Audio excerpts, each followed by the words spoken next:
Alright, welcome back to the channel. If you're just joining me for the first time, welcome. Today I'm going to try something I read in the 1911 CMP forums, which has allowed my 1911 to soak in oil for a long period of time.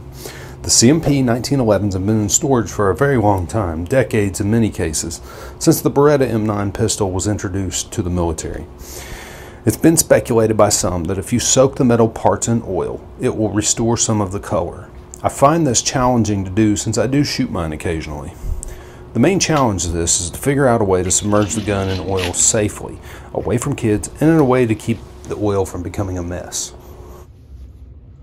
So I will probably secure the gun as usual and use gallon-sized Ziploc bags and double them up to prevent leaks as much as possible.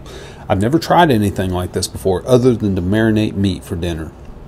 I've got 2 bottles of break-free CLP, cleaner, lubricant, and preservative that were given to me that I'm going to use.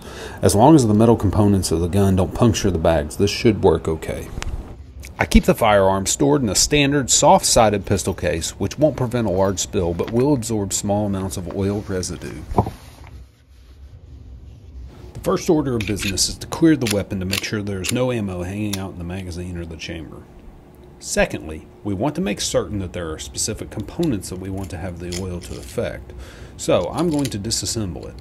This is not intended to be a 1911 disassembly video, so if you're trying this, you should consult your owner's manual or field manual for the US Army M1911A1. If you purchase yours from the CMP, you'll get a field manual included with the documentation. If you bought yours secondhand, you can navigate to the Colt Firearms webpage and download a copy of the owner's manual for a government model 1911 free of charge.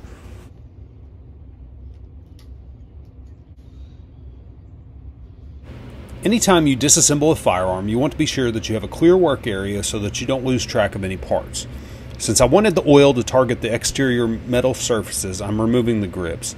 I have no idea what the original grips would have looked like, but judging by the looks of mine, they were probably replaced at some point in its lifetime. Possibly even by the CMP since they look new. I use a barrier to remove the screws to make sure the pressure from my screwdriver doesn't damage them. Before the CMP flooded the market with these, original grip screws were scarce. I wouldn't doubt that these are new to the gun either. Mine here is stamped Springfield Armory for a rebuild. Springfield Armory closed in 1968. It also features an Anniston rebuild stamp from 1973, which tells me it probably went to Vietnam after Springfield and was rebuilt again in 1973. I didn't feel the need to leave the slide spring in the oil, but I did disassemble the slide to let those components take an oil bath. Plus, at the end, I didn't want to try to take a greasy slide apart to clean it. I felt like I could get a good cleaning while it's in pieces at the end of this experiment and then reassemble a dry gun. This part is pretty straightforward. Load everything up in the bag and send in the oil. I left out the magazine, the slide spring, the end cap, the firing pin, and the spring.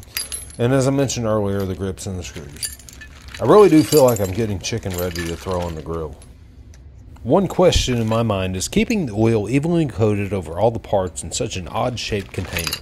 I may get it out every couple of weeks to rotate the bag.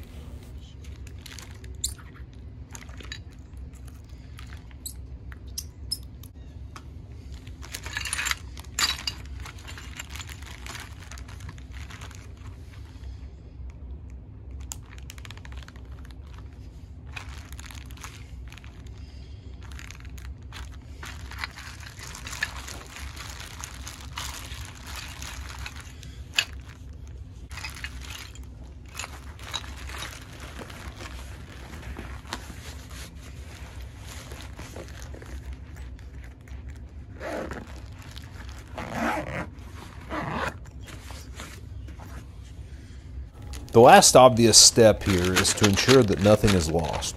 It seems odd to have one single firearm now turning into several to be kept up with. I will certainly do follow-up videos on the progress to determine if this method actually works. Be sure to keep your components somewhere nearby and handy so that you can reassemble the whole firearm at one time. Thanks for watching, thanks for coming by, and I'll see you in the next one.